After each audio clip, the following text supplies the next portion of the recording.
Assalamualaikum warahmatullahi wabarakatuh. Perkenalkan, nama saya Ardi Hasan Ron Ahmad. Di sini saya akan memaparkan tugas besar fisik komputer saya dengan tema deteksi kepatuhan penggunaan masker wajah menggunakan YOLO versi 11. Latar belakang dan urgensi masalah dari tema yang saya angkat bahwa penggunaan masker merupakan salah satu cara untuk memutus rantai penyebaran 12 virus SARS-CoV-2 yang merupakan penyebab COVID-19 dari individu yang terinfeksi. Meskipun pandemi telah berakhir dan mandat telah melonggar, penggunaan masker tetap penting untuk fasilitas kesehatan dan industri farmasi demi mencegah kontaminasi melalui partikel udara dan juga untuk mencegah pada situasi mendatang yang tidak diinginkan. Nah, pengawasan awalnya dilakukan secara manual. Namun ini dinilai labor intensif karena membutuhkan banyak tenaga pekerja yang harus berjaga di area publik dalam satu waktu, dan juga berisiko tinggi karena petugas-petugas itu sendiri bisa terpapar oleh COVID-19 dan rentan terjadi human error karena kelelahan, sehingga diperlukan suatu sistem cerdas yang bisa melakukan deteksi secara real time pada publik tanpa kontak fisik untuk memastikan kepatuhan protokol kesehatan. Ini merupakan studi literatur dari artikel-artikel pada tema yang terkait, di mana ditemukan tantangan utama pada tema ini adalah deteksi wajah yang menggunakan masker, di mana deteksi wajah konvensional ini seringkali akurasinya rendah karena wajah yang tertutup masker, sehingga diperlukan metode deep learning yang mampu melakukan ekstraksi fitur seperti mata, hidung, dan bentuk wajah secara spesifik. Nah, salah satu algoritma yang unggul dalam tema ini adalah algoritma YOLO, di mana YOLO ini terbukti unggul dalam inferensi dibandingkan algoritma-algoritma lainnya, sehingga YOLO bisa efisien untuk melakukan pengawasan berbasis real time. Sehingga pada penelitian ini saya ingin menggunakan YOLO versi yang terbaru, yaitu versi 11, dengan dataset custom yang saya labeli sendiri. Ini merupakan state of the art dari deteksi masker wajah menggunakan berbagai algoritma atau arsitektur, di mana terlihat YOLO ini cukup sering digunakan. Lalu ada CNN, ada Mobile, dan ResNet. Dan YOLO sendiri memiliki evaluasi yang cukup bagus, baik untuk akurasinya maupun untuk kecepatan. Nah, untuk membangun dataset custom tadi, saya menggunakan sumber dataset dari Kaggle Autorel Haskell tahun 2019. Nah, namun dari dataset ini saya ambil hanya gambar saja, sedangkan label bawaan saya tidak ambil, karena akan saya label manual dengan tools nama Label Studio.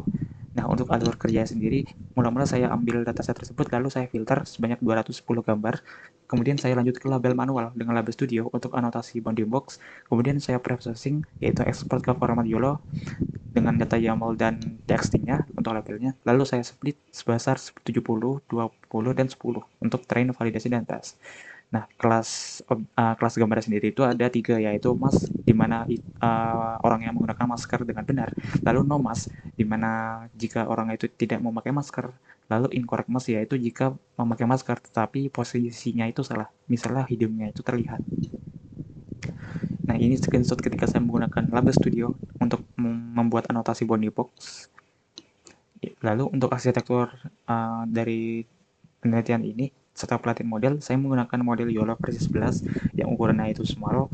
Kemudian untuk metodenya saya menggunakan transfer learning, sehingga saya menggunakan YOLO yang versi pre-train yang telah di-training pada dataset Coco. Untuk hyperparameter sendiri, pelatihan saya jalankan sepanjang 50 epoch dengan batch size 8 dan image size ukurannya 640 x 640 Optimizer Auto. Dan juga saya melakukan early stopping dengan pasien sebesar 10 epoch jika akurasi nanti tidak kunjung naik. Untuk training sendiri saya menggunakan GPU NVIDIA RTX 3050 yang sudah support dengan CUDA. Nah, ini merupakan hasil evaluasi yang telah dilakukan pada data split testing. Untuk MAP 50 sebesar 81,5%, yang mana ini cukup tinggi untuk dataset yang ukurannya itu custom ya. Lalu untuk MAP 50 sampai 95 itu hanya sebesar 52%. Mungkin ini karena presisi bounding box yang kurang pas. Lalu untuk analisis per kelas, untuk kelas yang mass, yaitu yang masker benar, itu kelas sampelnya itu paling banyak, data sampelnya itu terbanyak, sehingga dia memiliki MAP yang tertinggi. Sedangkan yang terendah itu incorrect karena kelas sampelnya itu cukup sedikit karena susah untuk dicari. Nah, dan ini untuk confusion matrixnya terlihat di diagonal akurasi itu cukup tinggi. Untuk incorrect mass itu 0,7 dan paling tinggi itu no mass sebesar 0,85. Kemudian di kanan itu ada kurva precision recall. Nah, lalu untuk implementasi dan deployment, saya menggunakan framework Python dan Streamlit, di mana di Streamlit nanti itu ada 3 mode. Yang pertama mode webcam secara real time dari kamera pengguna, lalu untuk mode video, yaitu dari input video MP4 yang selanjutnya diproses otomatis. Lalu untuk image itu pengguna akan mengupload foto image dan akan ada nanti proses secara otomatis juga. Untuk hostingnya saya menggunakan Streamlit Community Cloud dengan URL publik yang bisa diakses di link yang tertera. Ini untuk screenshot tampilan umum dari webnya. Nah, lanjut ke demo aplikasi. Oke, di sini sudah terlihat aplikasi web yang telah saya deploy di Streamlit, yaitu sistem deteksi foto masker wajah. Di sini sudah saya mulai untuk mode webcam real time, namun agak terlihat patah-patah karena ya ini versi yang gratisan sehingga benefitnya itu rendah. Nah, di sini kita lihat ini saya tidak menggunakan masker, lalu tadi labelnya itu no mask. Lalu ketika pakai masker,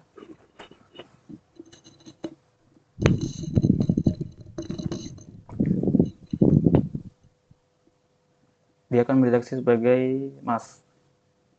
Kemudian jika posisinya kurang pas,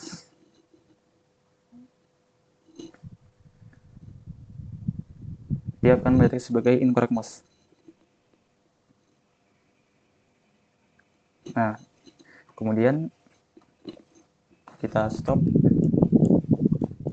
kita masuk ke mode gambar. Di sini kita tinggal drag and drop. Misalkan kita pakai gambar ini, dia akan diproses otomatis. Lalu jika ada kelas yang terdeteksi akan muncul. Di sini terlihat untuk dua orang ini memakai masker dengan confidence score yang tertera di sini. Sedangkan yang tidak memakai masker ini tidak terdeteksi. Kemudian kita pakai gambar yang lain.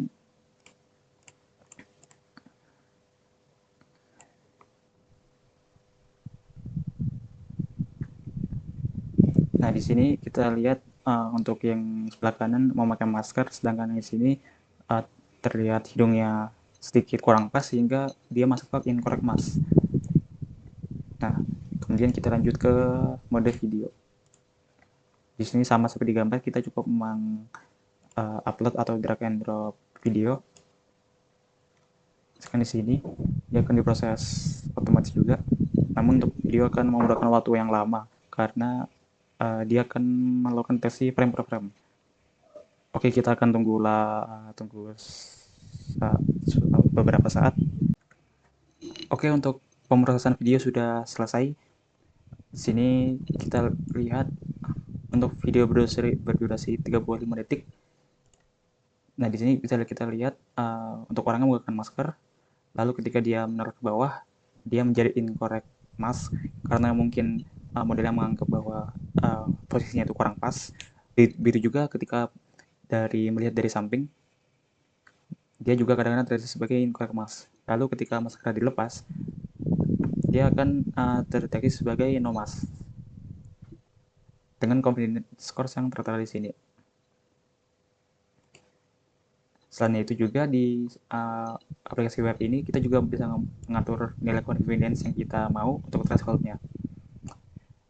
Kemudian kembali ke PPT.